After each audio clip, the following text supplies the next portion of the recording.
We have a special guest right at the top of the show. It's Dr. Pierre Kory. He's a pulmonologist, teacher, medical researcher, and critical care physician currently working in an intensive care unit in Wisconsin. He's considered one of the world pioneers in the use of ultrasound in the diagnosis and treatment of critically ill patients. He is also the president and chief medical officer of the Frontline COVID-19 Critical Care Alliance. Please welcome Dr. Pierre Kory. Doctors, welcome. Jimmy, pleasure to be here. Thanks for having me. Just one quick correction. I no longer work in an ICU in anywhere. Oh, okay. So we'll get into that. So now you're just working with the Frontline Doctors Association? Yeah, well, I do run the nonprofit. I also have a private practice where I actually specialize in the treatment of vaccine injury as well as long haul COVID. Oh, okay. So I'm vaccine injured still. And it didn't go. It didn't go away. What? Any new exciting treatments? Like, how do you detox somebody? Yeah, so there's a few different approaches. I mean, I basically do successive trials of therapy. There's stuff that just works generally with most, but there's really no cure all. And the mechanisms are kind of varied. And I think there's multiple pathophysiologic mechanisms in the same patient. So you kind of have to use a number of strategies, but we end up getting patients significantly better. Sometimes it doesn't take very long to do that. Others, it's much more of a challenge. It's a really complex disease, but I think you were started on an approximation of one of our early protocols, from what I heard, right? Yes. So I was being treated by Dr. Uganda, and he was launching a study trying to come up with a protocol on how to treat long COVID and people who are vaccine injured. And he said that I presented it as if I had long COVID, even though I had never had it. So he presumed it came from the vaccine. And so they put me on a program of azithromycin, fluvoxamine, ivermectin, vitamin D3, a couple of other things. That's what I was put on for it. Yeah, and the two syndromes they're both caused by the spike protein, and there's a lot of overlap. The main differences for me is the vaccine injured tend to be on average sicker. They're sicker longer, and they have lots more neurologic or neuropathic symptoms, like lots of burning, tingling, numbness, pain, on their skin and extremities. But yeah, those are all things that we found really helpful. Ivermectin, oddly, has been probably the most helpful. I would say about 70% of my patients have a positive response, and a pretty good positive response. 30% don't, and they're a lot harder to treat. I have used fluvoxamine. I kind of used it a lot like a year ago. I'm using that less now. I kind of have other things that work pretty well. Low dose naltrexone is one. Intermittent fasting has been really huge. Oh, really? Because it promotes what's called autophagy. Yeah, that's kind of a mainstay. We kind of try to get people to intermittent fast because it induces this process called autophagy, which kind of removes dead and diseased tissue and it promotes healing. And so we think that's one of the ways in which you can detox. Again, we don't have real good data on this. There's very poor research being done, especially on that spike protein detoxing aspect. But we've definitely seen benefits with that. And then a number of other anti-inflammatory, immunomodulatory strategies, some nutraceuticals that we find work. And so I'm constantly evolving my approach and learning. Also, anticoagulation in some patients we're using to really good effect. It's thank God there's doctors like you out there actually trying to figure out how to treat people instead of just repeating the propaganda that comes directly from big pharma and out of the mouth of murderous criminals like people like Anthony Fauci, Dr. Collins. Those are my words. I don't want to put them on you, but I've proven over and over that Dr. Fauci and Collins are two of the pathological liars. There isn't anything they haven't lied about when it comes to COVID policy, lockdowns, vaccines. They've lied about everything. So at every turn, it's amazing. And still people are angry at people like you and Joe Rogan, who, by the way, have been right at every turn on this. So I just wanted to get that out there. I just wanted to ask you also about, so I have neurological damage, right? So I was diagnosed with an occipital neuralgia, which is the most wicked, stiff neck you've ever had. Anyway, so I've experienced, and I still have it, right? So that hasn't gone away. It's lessened, thank God. But the spike, so in a vaccine that we're used to taking, you get a measure. They know how much of an antigen it is. I'm not sure. I'm not a doctor. I'm a comedian. Yes. So they know the exact. You're getting it right. So they know the exact dose of the antigen that you're going to get, the exact dose, right? And they know what it's going to do. Now, with these new mRNA vaccines, when the spike protein, what it does is your body then produces the antigen, correct? And they don't know how much your body's going to produce, which seems really crazily reckless, right? Reckless. And the data showing how reckless that is was there from the get-go within weeks. I mean, when you look at the variation in reports from lot to lot of these vaccines, there is no pharmaceutical product or any product really that's ever been manufactured with this much variability in adverse event reports. I mean, the manufacturing process, and also, like he said, it's reckless to put something where you have no idea how much spike protein is going to be made. I think with some people, very little was. I think either it was degraded or just wasn't a good vial. I think that's also why a lot of people didn't get sick. But then you have other cases, and I don't know if you've followed this part, but there's this one German pathologist who he's been doing autopsies on people who've died for whom the family was convinced it was the vaccine. He's done the second opinion review, and he is stained for spike protein. He also stains for nucleocapsid, which to differentiate the spike protein from the virus or from the vaccine.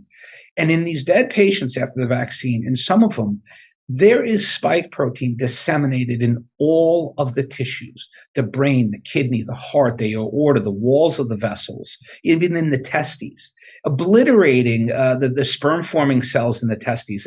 And so those are really dramatic cases of death. And you can see, in the way I interpret his data and his presentations, that some people turn into spike factories. And they get overwhelmingly ill and they die. And then there's probably everything in between, right? And so we just don't know, who's making the spike, how much, where is it going, and really how to turn that off. And so you're right. Just on the basis of it, the logic was reckless.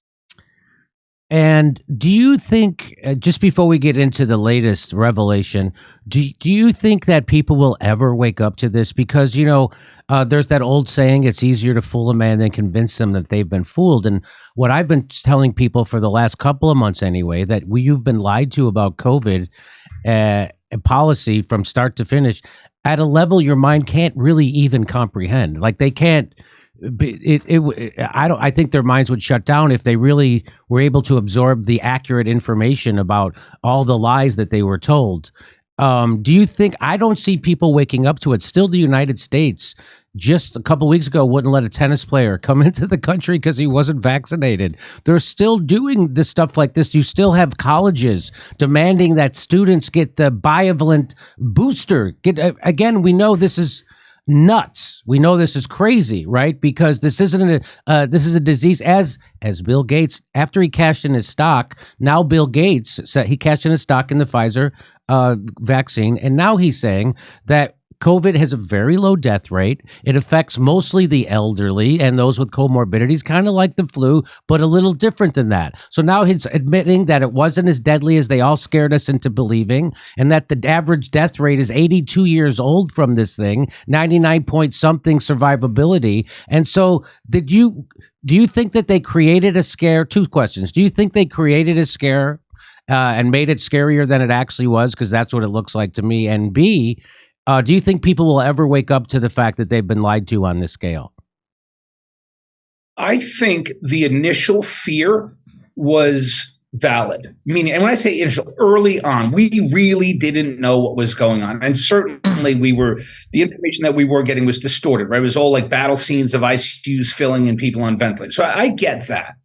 But once that initial dust settled, I do believe that once we started to learn about this disease, who it was affecting, how serious it was, I do believe that they promoted this emergency. I mean, we're still in an emergency 3 years later, and it's not really that much more severe than a flu or a cold at this point. So certainly they've held this up through fear and intimidation.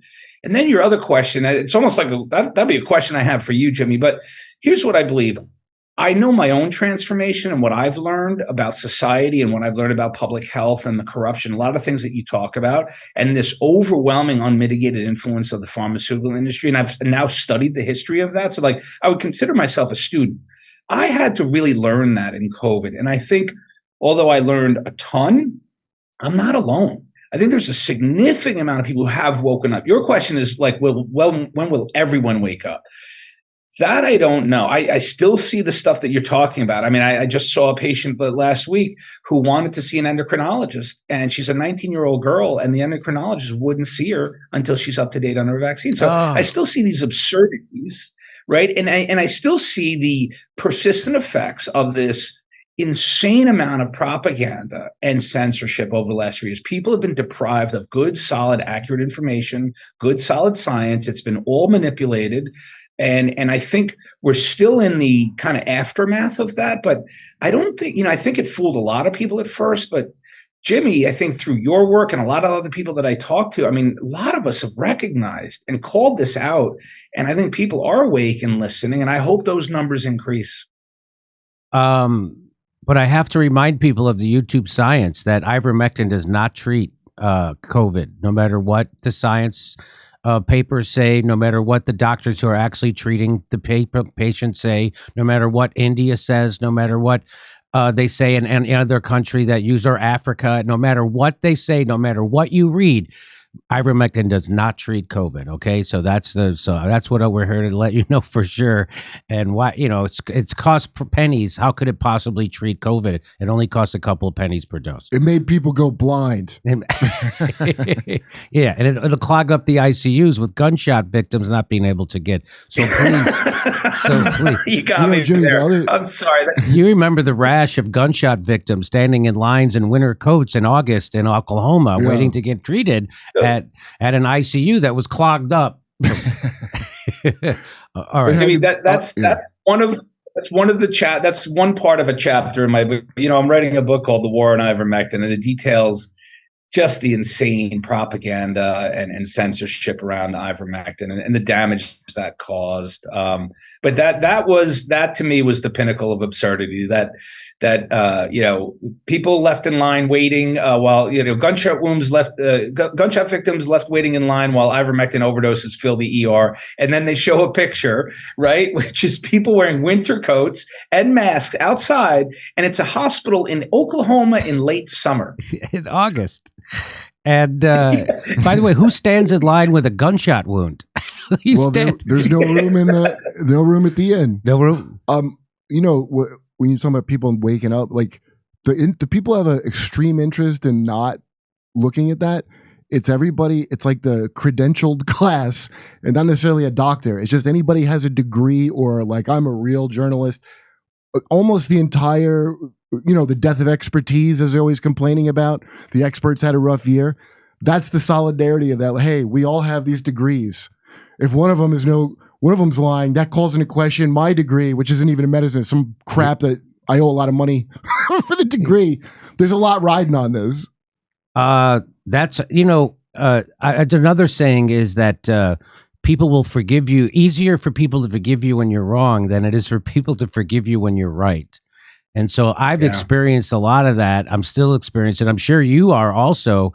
And just real quick, what has been the fault? So you're one of the leading doctors in your field, and you're one of the leading doctors treating COVID. You treated certainly way more patients for COVID than Dr. Fauci and Collins and every other ones you saw on television put together, and Hotez. Those people don't treat patients. You actually did, and you saved lives. They didn't. Do doctors all look at each other suspiciously now, or do they all know that we were? So what is it like to be a doctor now in post-COVID? Well, here's the thing, Jimmy, right? So I lost 3 jobs in COVID. Now I'm in private practice. It's a fee-based practice. So I'm not in the system anymore. I had a huge network of colleagues that I used to be in regular contact or sought me out. I don't really talk to those folks on the inside anymore. I have a whole new network of researchers, clinicians, folks like open-minded who are actually trying to fill the void left by the system, right? How they've abandoned the vaccine injured. They're not doing a great job with long haul.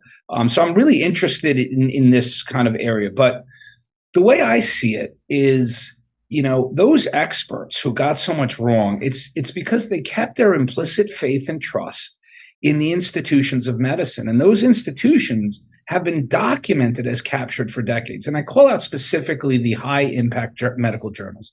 The slop that was published in those journals. And by the way, the doctors, the system doctors, they subsist on a diet of just those journals. If a study gets published in that journal, they literally take it as truth. They don't question it. And so when anyone has alternative data or analysis or conclusion, which actually disagrees with the best journals in the world, the doctors can't handle it.